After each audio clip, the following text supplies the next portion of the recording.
أعوذ بالله من الشيطان الرجيم بسم الله الرحمن الرحيم.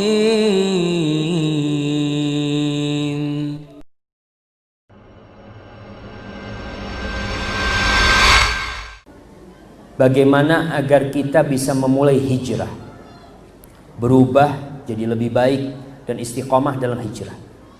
Jujur, saya masih ragu untuk meninggalkan pekerjaan saya di perbankan karena posisi saya sudah bagus. Nah, tadi kata Rasulullah SAW, waraditum, kalian sudah senang, sudah nyaman dengan posisi kalian. Karena posisi saya sudah bagus, dan jika saya resign, ijazah saya tidak dikembalikan kepada saya karena saya tidak sanggup membayar penalti. Saya takut jadi pengangguran, tapi juga takut dosanya riba. Jamaah, nanti kelak pada hari kiamat, Rasulullah SAW mengatakan, yukta bi an'ami ahlil ard min ahlin nar. Allah datangkan manusia yang hidupnya paling bahagia di dunia, paling nikmat, didatangkan, tapi dia penghuni neraka. Fayughmasu fin nari ghamsa, dicelup di neraka satu celupan. Kemudian dikeluarkan, dia ditanya, hal ra'aita khairan qad? Hal marra bika khairun qad? Apakah engkau pernah melihat kesenangan? Engkau pernah merasakan kesenangan? Apa kata orang ini? La, enggak pernah. Satu celupan di neraka melupakan semua kenikmatan, dan satu celupan di surga menghilangkan semua kesusahan. Ketika antum sekarang antara dua hal, antara murka Allah dan antara pengangguran, apa yang harus dipilih? Ridho Allah. Allah kalau ridho sama engkau, kata Rasul sallallahu alaihi wasallam, man taraka syai'an lillah awadahu Allah khairan min. Barang siapa yang meninggalkan sesuatu karena Allah, ingat, karena Allah, bukan karena ada pekerjaan lain. Ada orang resign, kenapa? Alhamdulillah sudah ada kerjaan lain. Berarti bukan karena Allah kau meninggalkan pekerjaan itu.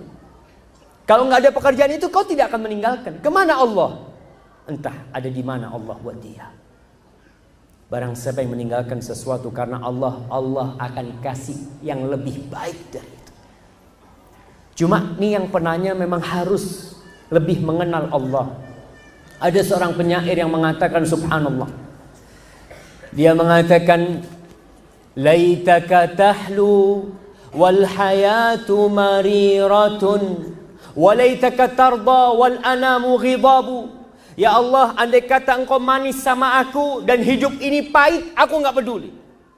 Ya Allah, andai kata engkau ridho kepada aku dan semua manusia itu murka kepadaku, aku enggak peduli. Laital ladzi baini wa bainaka amiru wa baini wa bainal alamin kharabu. Ya Allah, andai kata hubunganku dengan engkau baik dan hubunganku dengan manusia buruk, tak masalah. Idza sahha minkal wuddu fal kullu hayyinun fa kullu alladhi fawqa turabi turab. Ya Allah, kalau benar kecintaanmu ya Allah kepadaku, semuanya gampang. Semua yang di muka bumi ini adalah tanah dan bakal jadi tanah. Kita perlu tumbuhkan mencari keridhaan Allah, jemaah. Tinggalkan. Antum akan dicoba? Iya, akan dicoba. Jangan berpikir ketika meninggalkan riba lalu tahu-tahu antum langsung kaya. Tidak. Allah akan coba kebenaran niat antum. Sahabat aja dicoba. Sahabat sudah hijrah, meninggalkan Mekah ke Madinah. Apa selesai penderitaan mereka? Lah, nggak selesai sampai tahun ke-5 Hijriah. Ketika pasukan kafir Quraisy perang Khandaq, 10.000 orang datang mengepung kota Madinah untuk membantai kota Madinah dan penduduknya pada waktu itu. Kondisi umat Islam kelaparan, ketakutan. Sampai Allah menyebutkan tentang kejadian itu, wa balaghatil qulubul hanajir. Sampai jantung mereka itu sampai ke tenggorokan. Karena ketakutan mereka dengan kekuatan musuh yang akan menghabisi mereka. Diuji mereka. Tatkala pasukan itu datang hendak menyerang kota Madinah, apa perkataan penduduk Madinah dari kaum muslimin? Qalu hadza ma wa'adallahu wa rasuluh. Ini janji Allah dan Rasulnya.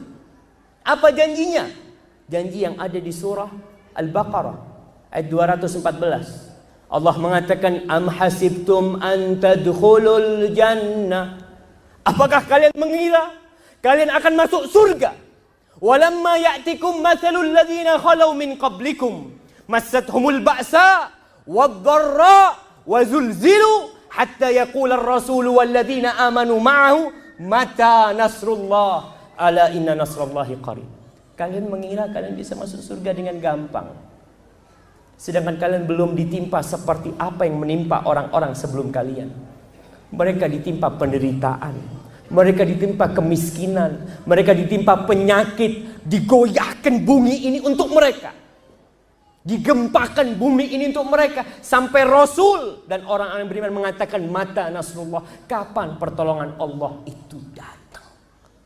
Ala inna nasrallahi qarib, pertolongan Allah itu dekat.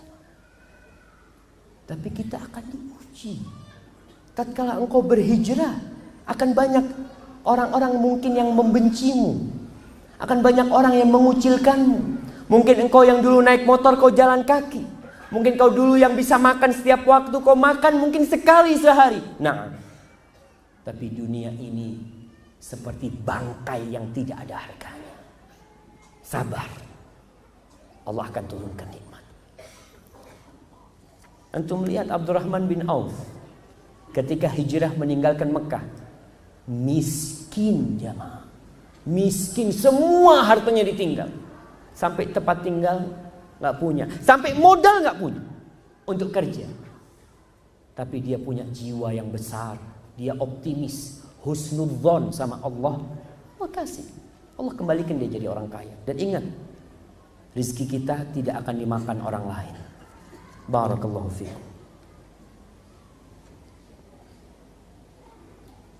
Nah, apakah hukumnya memakan traktiran teman atau ketika bertamu ke rumah teman yang bekerja di bank konvensional disuguhi makanan, minuman?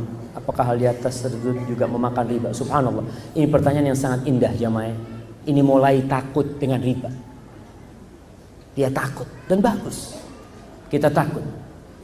Memang untuk hal yang seperti ini, ya teman kita mungkin gak semuanya dari riba hasil dia. Dan bagaimana hukum kita jual beli sama orang yang kerja di bank? Gak ada masalah sama mereka. Cuma hati-hati, antum tetap harus khawatir dengan apa yang mereka berikan. Rumah saya terlanjur dibangun dengan uang riba, dan saya harus bagaimana Ustaz? Harus tobat. Harus tobat. Dan jangan meremehkan riba jamaah. Kita ini kadang-kala masih banyak yang cari penghalalan riba. Cari. Oh, ada ustadz yang membolehkan. Allahu Akbar. Riba ini diharamkan di semua syariat. Bukan cuma Islam. Di Yahudi, di Nasrani, riba itu haram. Kenapa? Karena Allah mengatakan yamhaqullahu riba wa yurbis shadaqat. Allah menghancurkan riba secara pelan-pelan.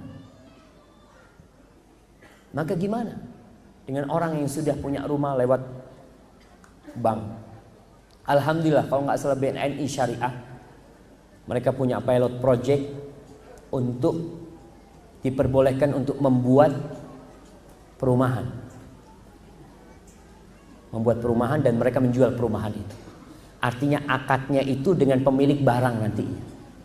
BNI Syariah, kalau nggak salah ya, ini anak dengar dari Ustadz Irwandi dan Ustadz Arifin Badri, hafizahumullah ta'ala, dan kita doakan mudah-mudahan terjadi. Tapi kalau yang sudah terlanjur konvensional ini, bank riba, maka bertaubat kepada Allah dan berusaha untuk segera melunasi. Kalau kita punya aset, bayarkan aset itu, jual aset kita untuk menyelamatkan diri kita dari riba. dan bertobat jamaah, mohon ampunan kepada Allah. Ingat, 1 dirham riba lebih parah daripada 36 kali berzina. Jangan dianggap remeh riba yang antum lakukan. Assalamualaikum Ustaz. Waalaikumsalam warahmatullah. Ana izin minum dulu.